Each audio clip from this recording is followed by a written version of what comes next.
তার আপন গোলাম মুত্তাকিনদের সাথে পর্দা ছাড়া ডাইরেক্ট আল্লাহ দিবেন মুলাকাত।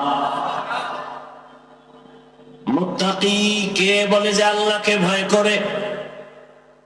এখানে সবাই বলে আল্লাহকে ভয় করি। আল্লাহ বলেন আমাকে ভয় কর। বারবার আল্লাহ তাকওয়ার বয়ান করেন, আমাকে ভয় করো, আমার আযাবকে ভয় করো।